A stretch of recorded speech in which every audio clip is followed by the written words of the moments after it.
So just giving a wee bit background and setting the scene for where we came with the Maternity Pathfinder project.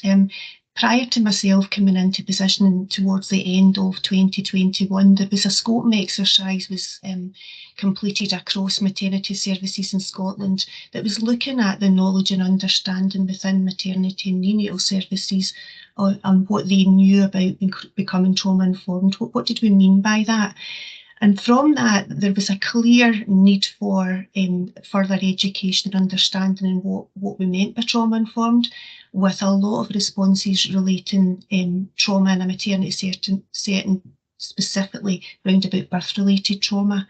There were some specialists in the area who worked with families with quite complex trauma histories who would have a deeper understanding and supporting these families, but overall there was a need for a good education programme.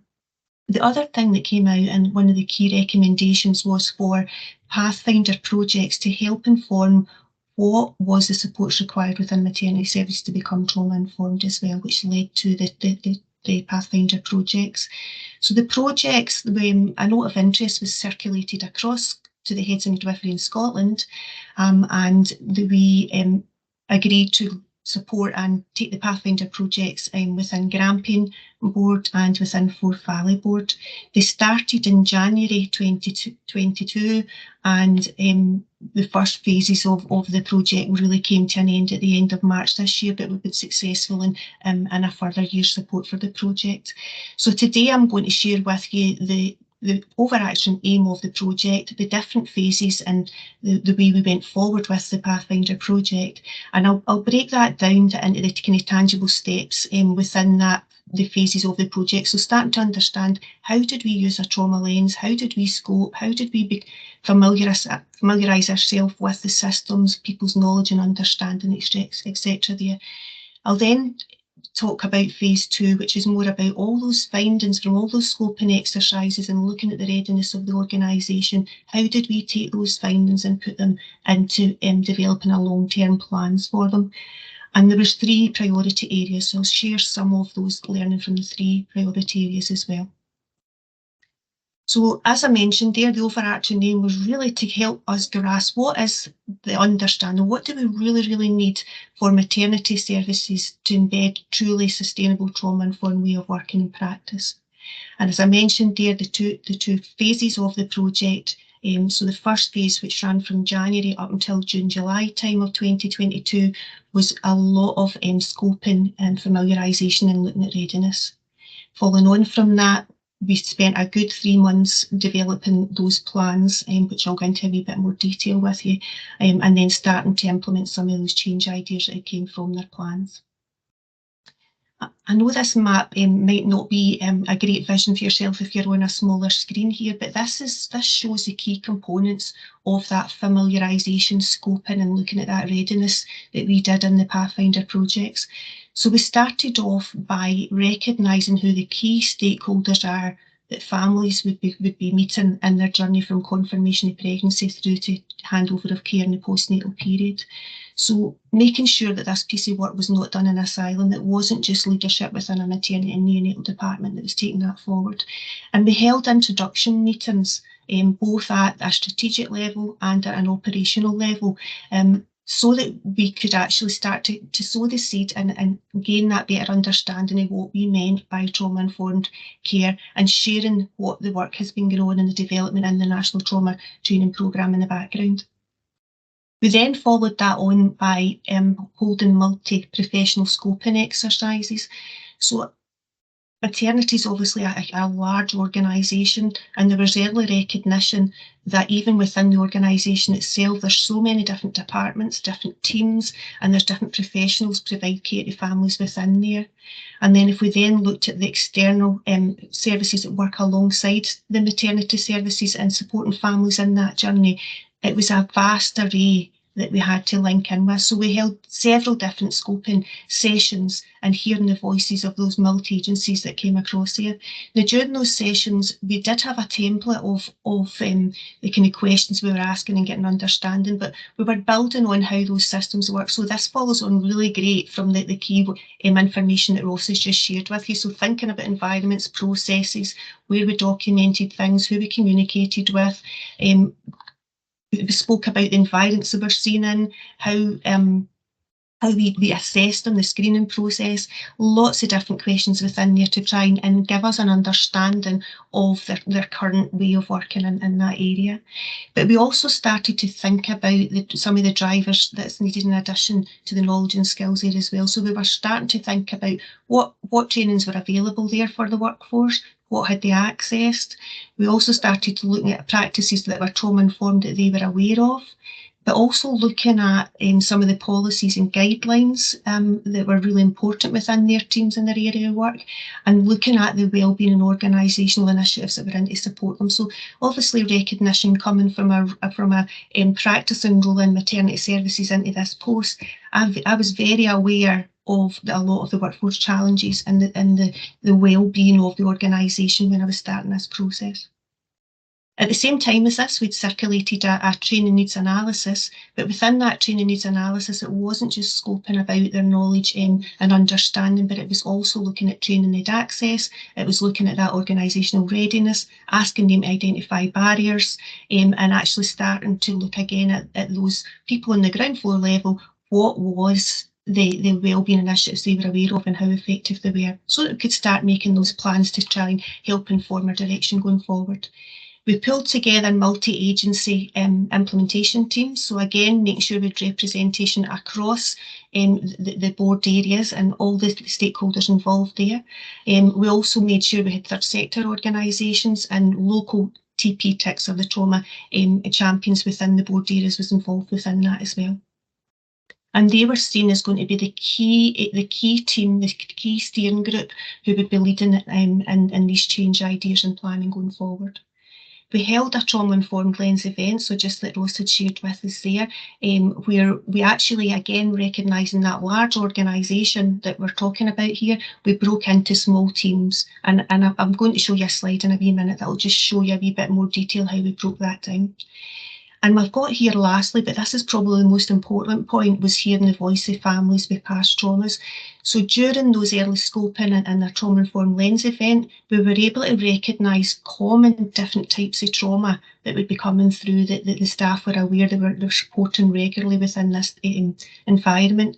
So birth-related trauma was obviously quite key within there as well, but we also were starting to unpick about the needs of people with adverse childhood experience, people with miscarriage or stillbirths or recurrent losses, people with a history of gender-based violence, starting to look at the specialist roles that would be supporting people who maybe get substance misuse with quite a significant complex trauma sitting behind that as well, or folk coming through our perinatal mental health services.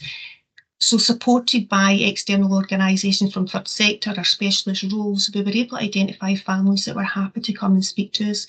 Now, they were originally invited to come along to the Trauma-Informed Lens event, and there was a mixed response to that. Some people were comfortable to come along and came towards the end of the event, where they were able to see pathways that the staff had developed. Other ones we met with them out with that event, and when we were hearing the voice of the lived experience, we were really keen for them to share with us what their personal experience coming through that service was like. So what was good for them, what did they feel was supportive, and what was the areas that we could really be building more on, but also starting to recognise what was hard for them, where was the difficulties, what was the barriers, and how could we improve it, and getting across key messages that was going to inform change for future families coming through the service. So this is the Trauma Lens event, and you can see one of our board areas there sitting around their tables. So we had got in to develop a roadmap of what a journey could look like for those families, and then use those key components that Ross had went through there, thinking about with a trauma-informed lens through them. And you can see in the bottom there, we broke down teams. So, for example, within the community team, we had some community midwives, we had some health visitors and family nurses within there, but we also had social work, addiction services that worked alongside the maternity, etc., within that area as well. Within our inpatients, we had antenatal and postnatal, our de-assessment units, early pregnancy, but we also had like our sonographers and some of our physiotherapists and that would be supporting families here as well. So you can see there that the need of that wider organisation, sometimes using the trauma lens tool can be more effective if we break them down into those different department areas. So there was lots of key learning came out that helped inform their plans going forward, which I'll share with you.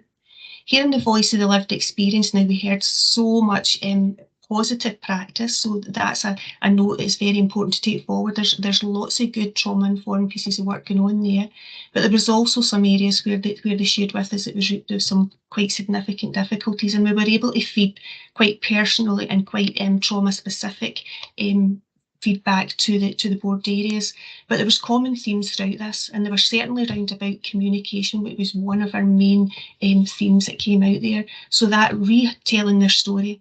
So recognising again the quite unique area of maternity services that they quite often could see 3 or 4 professionals during one visit and one support that was going on that day, having to retell that story again, each people there.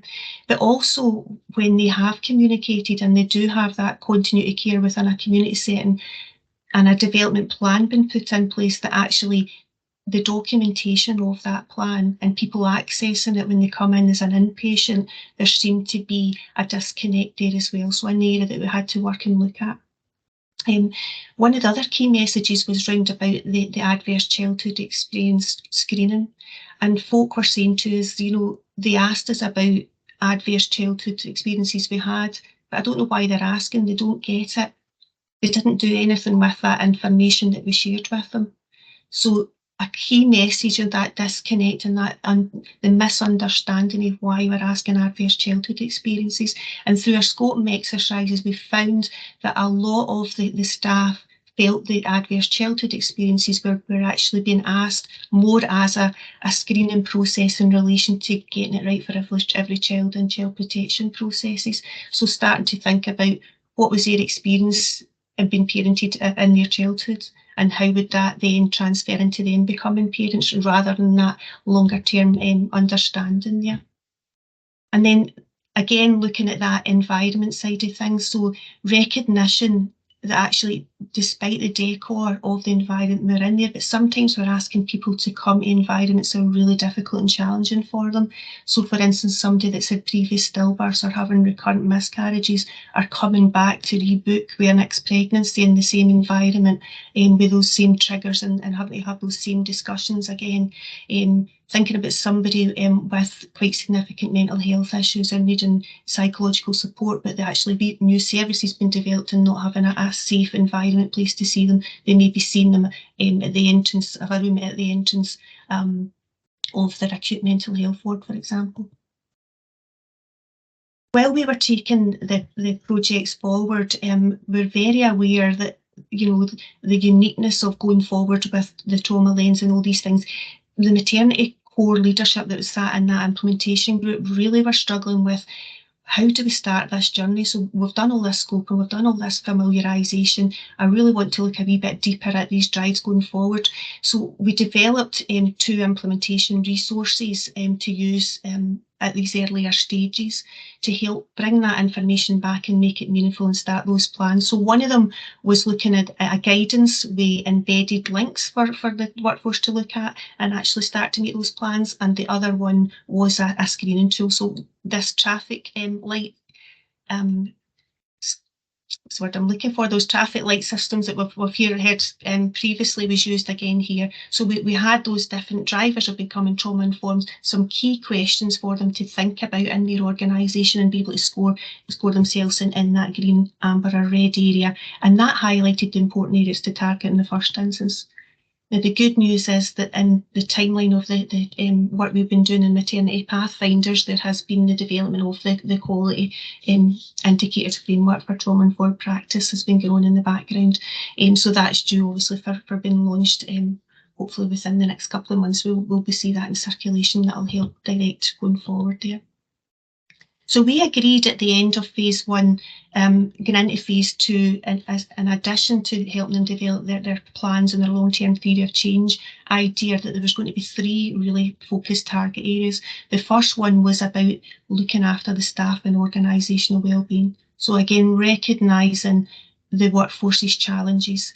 So just highlighting challenges was not specific just to maternity services, our social work services, our health visiting, family nurse, some of the third sector organisations. There was lots of these services were reporting to us that they were having problems with maintaining their staffing levels, so high absence rates, poor retention of staff, lots of vacant posts and difficulties in recruiting to the post, and actually a feeling of fatigue and exhaustion within the existing core staff delivering the services. So we recognised we had to address that area.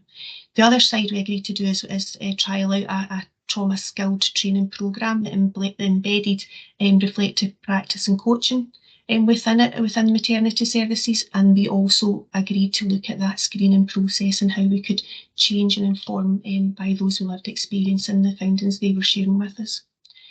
Now, I apologise in advance, this slide is extremely busy, but I just wanted to share this with you just to show you what the 5-year plan would look like once you've done all these scoping exercises here. So you can see to the right hand side there's the 5-year plus vision, which is our National Trauma Training Programme's visions, that the trauma-informed practice is sustainably embedded, that the health and wellbeing of families that we're supporting, the people that work in or alongside our services is improved, and that we're reducing inequalities and we're improving those life chances for those individuals.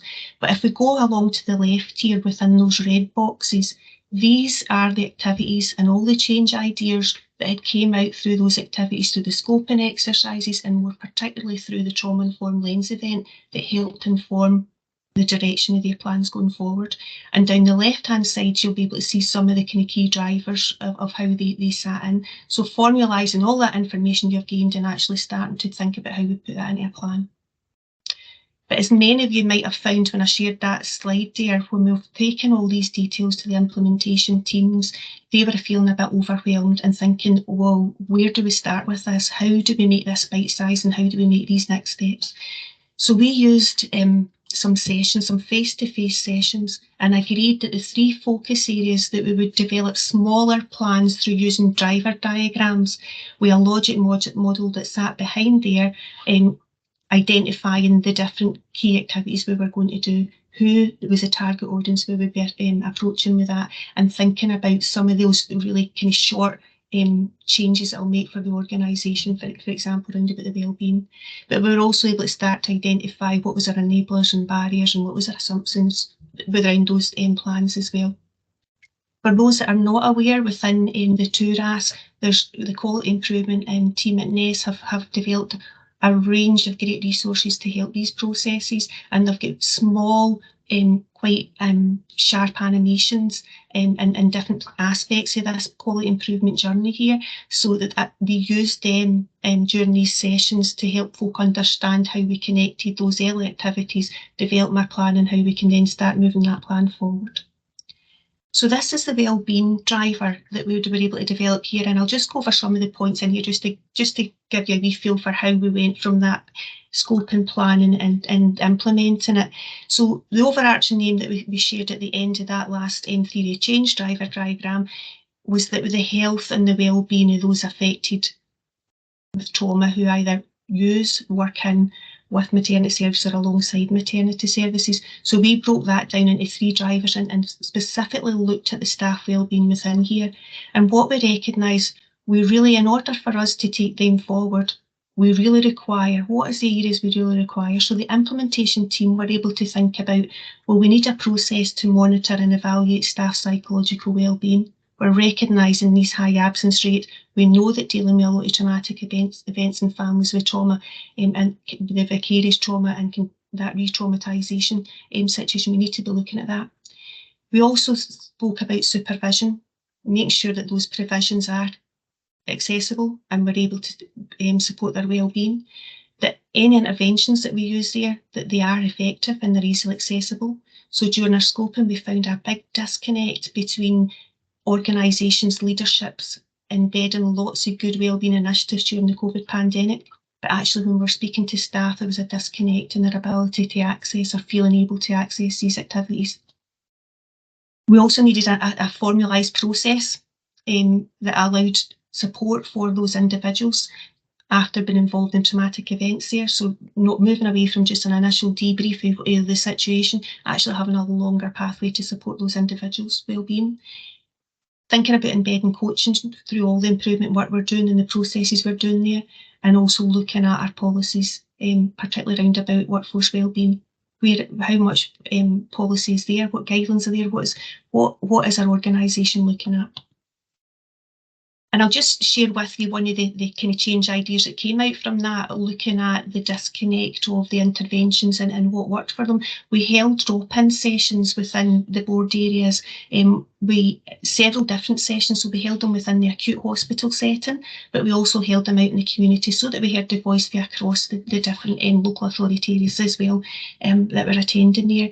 And what we were really keen to hear was that anonymous voice from the workforce to say, what really works for you? There's all these available resources. What works for you and what could we be doing better?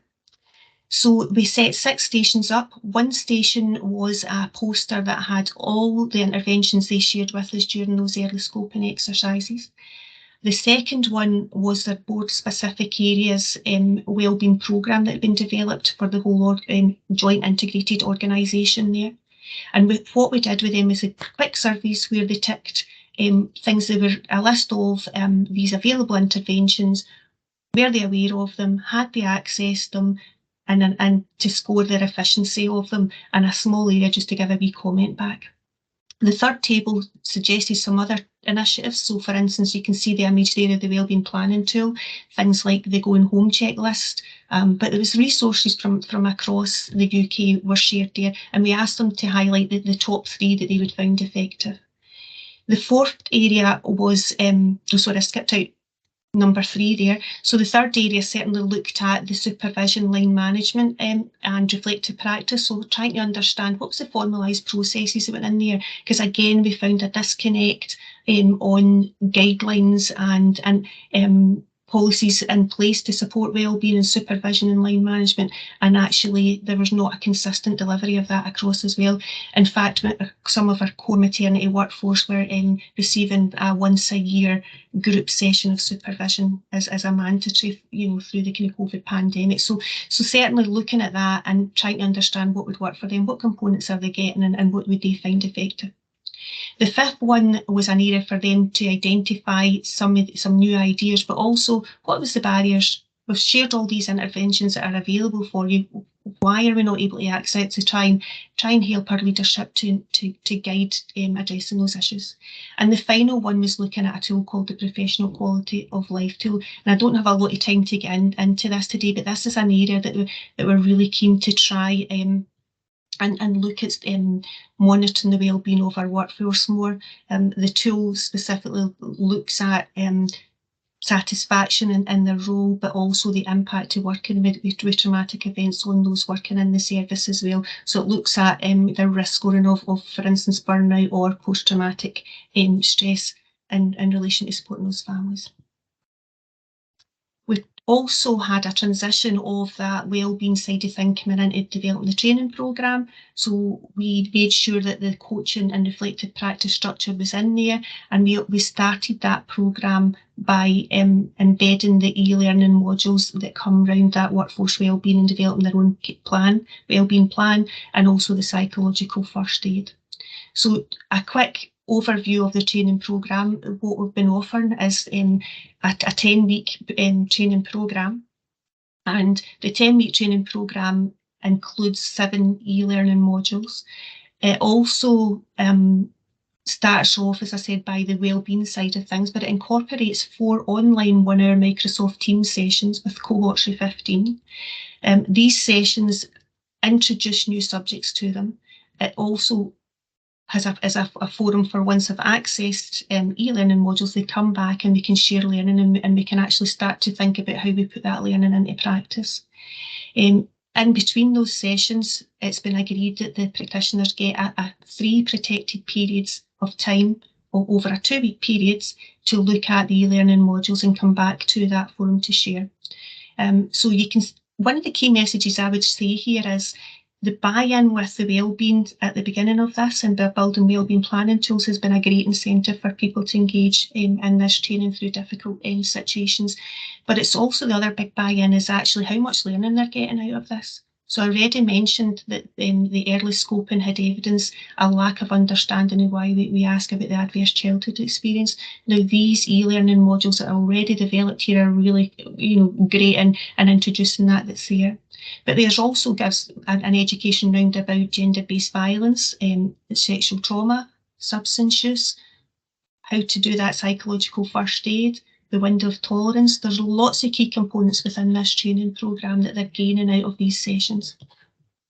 Following the training, we hold monthly online coaching sessions. So the practitioners that have completed the training, they can come on here and we can discuss some of the areas that they change that they want to take forward, and we use that clear coaching model there. And there's been great feedback already. The training's not that long finished, but we must have about 6 or 7 good key change ideas that's already came out there. Things about people with recurrent miscarriages and having to go through the booking process, again asking all the same questions. So there's a piece of work going on there to look at that. Looking at people like our infant feeding advisors, how do we educate them and how can we incorporate that into the guidance and support they're doing, and that's addressing known issues with past trauma and the process and uptake of families feeling that they can get the support for feeding. Moving forward, this is where we are just now. We have developed a driver diagram in relation to looking at that screening process and helping build the informed way of developing care plans through the families with past trauma. So we've already developed what our driver diagram would look like and what our kind of drivers are going to be, but this is the key area that we're going to be focusing on. And what I would say, this is probably going to be really transferable across different services and organisations. What we've found when we look at the systems and the structures is that within this service there's lots of information, lots of things goes on in relation to the kind of screening for GIRFEC. So we ask about social issues, we ask about past birth experiences, we ask about adverse childhood experience and mental health, etc. These questions are already asked, so we need to make sure the work that we're doing still aligns with GIRFEC and child protection processes, but also moving that forward to be more trauma informed. And this is my very last slide, which I'm going to share with you, and it's just some of the key learning, again, that could be transferable. So thinking about in maternity services, there's an array of families supported by many different professionals in different departments. So we need to keep that in mind. You don't just focus on maternity course staff there. We need to think about that larger service change and collaboration. Again, recognising the different traumas that come through. So not only do we need to be thinking about the needs of the families with those different traumas, but actually we need to be thinking about the education of the workforce and being able to support those other additional traumas that are there. Certainly training the core staff at a skilled level minimum, but we've also got some people in more enhanced roles, like our specialist roles in early pregnancy or substance misuse or child protection, for example. A big recognition in this environment that the environments we bring people into and the interventions we do really does increase the risk of that possibility of re-traumatisation. So there's a good understanding of, ideally we're able to recognise as best we can and make it easier for people to talk to us to develop plans of care to reduce that in this environment. Excellent resources already available. So as I said, all the training programmes are relevant. The Trauma Informed Lens event tool was an amazing tool to engage the services and actually own their own plans in their own department, which has been a great buy-in. Recognition, as I've mentioned, the booking process that we've already got here, that GIRFEC's already done a great platform to work on to develop further. Workforce support structures, what I would say is there's a lot of, I don't know how we move things forward just now. We're on our knees, we're exhausted, we don't have the staffing to do anything new just now. Actually, I found processing that these Pathfinders using workforce wellbeing and using that in the trauma-informed way of working has really, really engaged people going forward within this process. So it's been a really positive buy-in there. Collaboration, absolutely important. Lots of good pieces of work already going out there, hearing voices of families that were supported in maternity. There was some disconnect with those messages informing the service delivery. So connecting those up and improving that. And certainly, as I spoke, the screening process that we're going is going to be really key, hearing the voices there. Have a wee bit of consideration in relation to folks' understanding and the knowledge and experience and developing plans and taking that forward. I know it may well be in your board area, if there's not a lot of knowledge and understanding there, that we link in with quality improvement leads there to support that piece of work.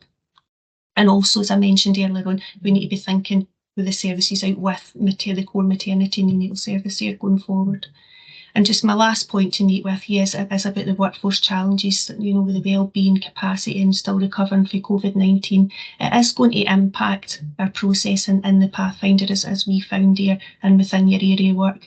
But it is a journey, and we just need to remember it's a journey. I'm sitting here now, just a year and a half down the line, reflecting on the journey we have already made within both those Pathfinder board areas, and it's fast. It didn't feel like it at the time. There were lots of challenges in moving it forward, but actually we've made some great progress and actually developed some really key learning that we're able to share across.